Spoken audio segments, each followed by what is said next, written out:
आज हमारे साथ डॉक्टर नीरज सराफ हैं जो कि जाने माने हेपेटोलॉजिस्ट हैं। उनसे आज हम हेपेटाइटिस के बारे में जानेंगे।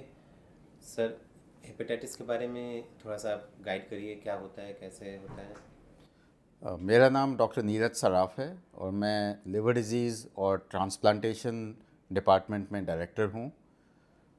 तो आपने जैसे पूछा कि हेपेटाइटिस क्या होता है, सो वायरल हेपेटाइटिस एक तरह की लिवर की स्वेलिंग है जो कुछ वायरस होते हैं जिनकी वजह से ये लिवर में होता है। तो इसमें लिवर में स्वेलिंग हो जाती है, इसमें जॉन्डिस हो जाता है, इसमें कई और कॉम्प्लिकेशंस होते हैं जो अगले हम कुछ मिनट्स में हम इनके बारे में डिटेल में बात करेंगे। पर basically it is a swelling और inflammation of the liver. Okay. Sir, ये कितने टाइप्स का होता है, कितने प्रकार का होता है हेपेटाइटिस?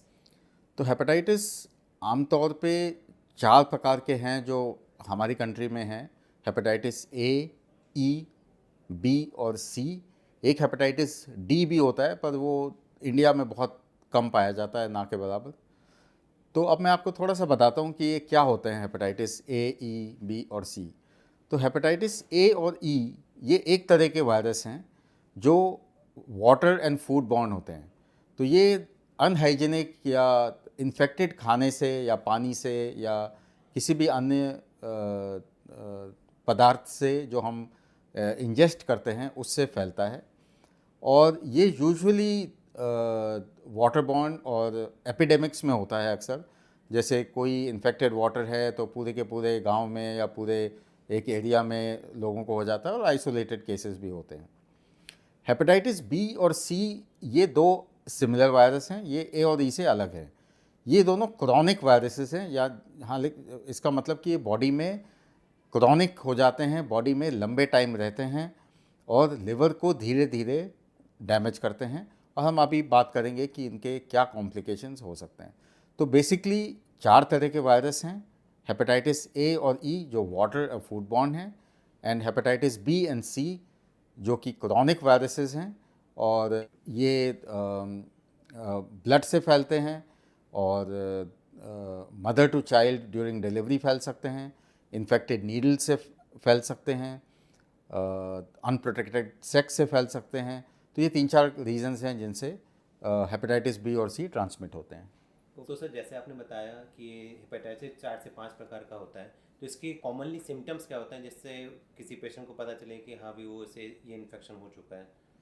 तो हेपेटाइटिस ए और ई जो मैंने पहले बताए थे, जो फूड और वाटर बॉर्न हैं, इसमें जनरली सबसे पहले भूख लगनी कम हो जाती है, नौजिया होता है, उल्टियाँ आ सकती हैं, थोड़ा पेट में दर्द हो सकता है। और ये पहले कुछ दिन रहता है और उसके बाद जॉन्डिस होता है, यानी कि पीलिया जिसको हम बोलते हैं, आंखें पीली होती हैं, यूरिन डार्क येलो आने लगता है। तो इसका सबसे कॉमन सिम्टम है जॉन्डिस। हेपेटाइटिस बी और सी जनरली ये सालों तक बिना किसी सिम्टम के होते हैं, तो इनमें कोई सिम्टम नहीं होता। कभी कभी पेशेंट्स को या जिनको ये है हेपेटाइटिस बी सी थोड़ी थकावट होती है, पर हम उसको यूजुअली इग्नोर कर देते हैं, हमें लगता है कि ये जनरल थकावट है।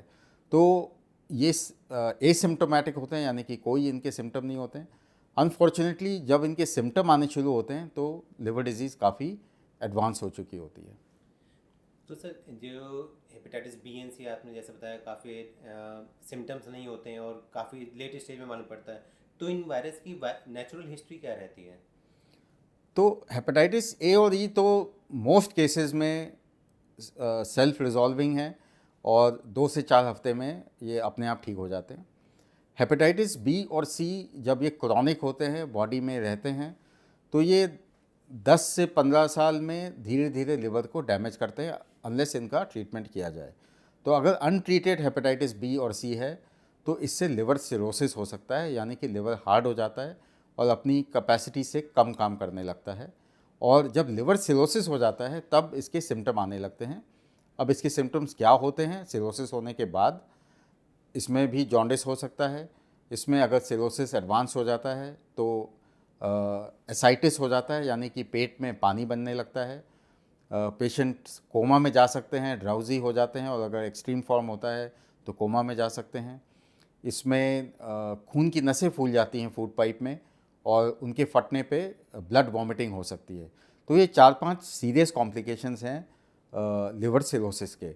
और कुछ केसेस में लिवर सिरोसिस में इसमें लिवर कैंसर भी हो जाता है। तो हेपेटाइटिस बी और सी जो है ये काफ़ी डेंजरस वायरस हैं, तो इनका प्रिवेंशन एंड क्योर बहुत ही आवश्यक है। ओके, सो सर जैसे आपने डिस्कस किया है कि इसका कॉम्प्लिकेशंस अगर ना ट्रीट किया जाए टाइमली, इसको ना डायग्नोस किया जाए तो बहुत ज़्यादा हो जाते हैं। तो क्या इससे प्रिवेंशन के भी कुछ उपाय हैं और इसके ट्रीटमेंट उपाय क्या क्या हैं? कि कैसे अगर इनकेस किसी को डायग्नोस होता है तो किस तरह से इसका ट्रीटमेंट ले सकता है? तो हेपेटाइटिस बी का बहुत ही अच्छा एक वैक्सीन अवेलेबल है, जिसके कि 3 डोज लगते हैं, 0, 1 एंड 6। जैसे अगर एक वैक्सीन आज लगा तो एक महीने बाद और एक 6 महीने बाद। आजकल ये सारे न्यू बॉर्न्स को लगाया जाता है और ये इम्यूनाइजेशन प्रोग्राम में है, तो ताकि ये डेडली वायरस उनको ना हो। एडल्ट्स में भी इसको लगाना चाहिए जो हाई रिस्क हैं, जो हेल्थ केयर वर्कर्स हैं, या जिनको कभी पहले ब्लड ट्रांसफ्यूजन हुआ हो तो उनको चेक करना चाहिए कि उनका हेपेटाइटिस बी पॉजिटिव तो नहीं है और नेगेटिव है, तो हाई रिस्क ग्रुप को एटलीस्ट इसका वैक्सीन लगाना चाहिए। वैक्सीन की एफिकेसी 95% के ऊपर है, तो ये बहुत अच्छा वैक्सीन है और ये सबको लगना चाहिए एक्चुअली, ताकि इस बीमारी से बचा जा सके। हेपेटाइटिस सी का वैक्सीन कोई नहीं है अभी तक, इस पर काफ़ी रिसर्च की जा रही है, पर अभी तक कोई हेपेटाइटिस सी का वैक्सीन नहीं बना है। जो मैंने वाटरबॉर्न वायरसेस बताए थे उसमें हेपेटाइटिस ए का वैक्सीन है, जो आमतौर पे बच्चों को दिया जाता है। बड़ों को इसलिए नहीं देते क्योंकि हमारी कंट्री में मोस्टली बड़ों को ये वायरस हो चुका होता है, या तो सिम्टोमेटिक या एसिम्टोमेटिक। तो हम एडल्ट्स को मोस्टली एंटीबॉडी बन चुकी होती हैं, तो यूजुअली ज़रूरत नहीं पड़ती है। पर आजकल हेपेटाइटिस ए का अच्छा वैक्सीन है और ये बच्चों को तो डेफिनेटली देना चाहिए। जहाँ तक ट्रीटमेंट की बात है, तो मैंने बताया था हेपेटाइटिस ए और ई सेल्फ रिजॉल्विंग है, इनका कोई मेडिकल ट्रीटमेंट नहीं होता है और ये अपने आप ठीक हो जाते हैं मोस्ट केसेस में। हेपेटाइटिस बी का ओरल ट्रीटमेंट है, इनकी टैबलेट्स आती हैं, 3-4 तरह की टैबलेट्स आती हैं, बहुत अच्छा ट्रीटमेंट है। और इससे हेपेटाइटिस बी का जो वायरल लोड है, यानी कि उसकी जो संख्या होती है, लेट्स से अगर वो किसी की 10 लाख है तो वो कुछ महीनों में ही 0 पे आ जाती है, पर ये वायरस बॉडी से कभी नहीं जाता। तो ट्रीटमेंट जो अभी अवेलेबल है ये लॉन्ग टर्म लेना पड़ता है, as of today actually life long लेना पड़ता है। कुछ क्राइटेरिया होते हैं जिसके बेसिस पे इसको बंद कर देते हैं, बट आम तौर पे आप ये समझ लीजिए कि हेपेटाइटिस बी का ट्रीटमेंट लंबा चलता है और ये एक क्योर नहीं, यानी पर एक कंट्रोल है। जैसे कि शुगर या डायबिटीज़ किसी को होती है या बीपी किसी को होता है, तो वो जड़ से नहीं जाता, उसकी आप दवा लेते रहते हो, ठीक रहता है। तो वैसे ही हेपेटाइटिस बी भी है, इसको हम दवा से कंट्रोल कर सकते हैं, वायरल लोड नेगेटिव हो जाता है और इससे बीमारी बिल्कुल कंट्रोल में आ जाती है। और ये बहुत ही अच्छी दवा है और बहुत ही इसके कम साइड इफ़ेक्ट्स हैं। हेपेटाइटिस सी का ट्रीटमेंट इससे और भी ज़्यादा अच्छा है क्योंकि वो एक क्योर है, उससे जड़ से वायरस ख़त्म हो जाता है और ये एक डेफिनेट लिमिटेड ट्रीटमेंट है। आज से 7-8 साल पहले, 2015 के पहले, इसका एक इंजेक्शन आता था जो हफ्ते में एक बार लगता था और उसकी रिस्पॉन्स रेट सिर्फ 25 से 30% थी और ये बहुत कॉस्टली इंजेक्शन था और बहुत साइड इफ़ेक्ट होते थे।